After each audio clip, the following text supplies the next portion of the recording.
عمق این حادثه ساحه فابریکه قند ولایت بغلان است که در آن به گفته مسئولین 11 تن کشته و زخمی و صدها منزل مسکونی تخریب شدند. باشنده های محل میگویند در این حادثه آنچه را که داشتند از دست دادند و باید دولت و مؤسسات متوجه حالت آنان باشند. 3 ساعت 9 بجه آمد.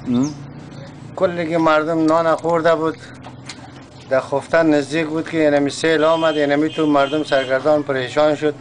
شو اینمی تو تاسوب مردم اینمی زدن و کندن، اینمی تو مال و حال و کلی مردم زیری او ماند.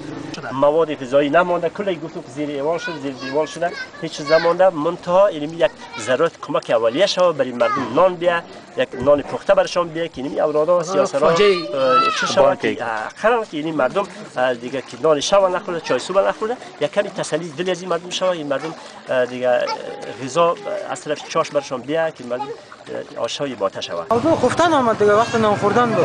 این بارش آمد، بعد از بارش اینمی سیل آمد دیگه. صرف مشتکا را کشتم که یک دو تا گاو دیگه کلش آواره دیگه. هیچ چیزی نمانده دیگه. ما می‌بینیم کدام خانه‌ای که مونده و هم چپه میشه.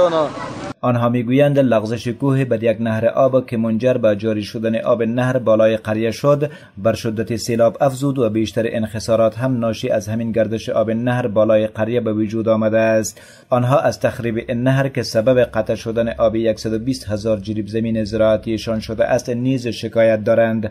گوهرخان بابوری ولسوالی بغلان مرکزی که در محل حادثه حضور داشت این حادثه را فاجعه وحشتناک خواند و خواهان کمک های عاجل بشری به این مردم شد. در ولسوالی بغلان مرکزی ما 1 نفر شهید، 10 نفر زخمی داریم و بیش از 700 فامیل رهایشی تخریب شده. حالا این مردم که همه چیزشان را از دست داده اند در فضای باز و بدون سرپناه و غذا زندگی می کنند.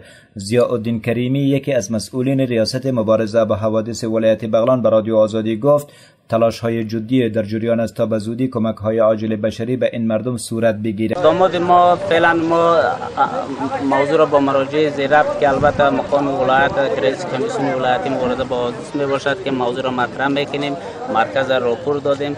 اونا آنچه که لازم که باشد در قسمت تدابیر پاکاری نهر اجمیر اونا اقدام میکنند و همچنین آنچه که لازم باشد جهت دلجویی و سرپناه برای متضررینی که ناشی از سرازیر شدن سیلاب در این محل که با وقوع پیوسته مؤسسات همکار ما خانه میسازیم که برشون کمک. همزمان با این سیلاب در فابریکه قند بغلان سیلاب های دیگری در ولسوالی دوشی و دهنه غوری این ولایت نیز سبب خسارات زیادی شده است. در ولسوالی دوشی نزدیک به 400 رأس مواشی را هلاک و 10 منزل مسکونی را تخریب نموده و در ولسوالی دهنه غوری نیز چندین خانه را زیر آب نموده است.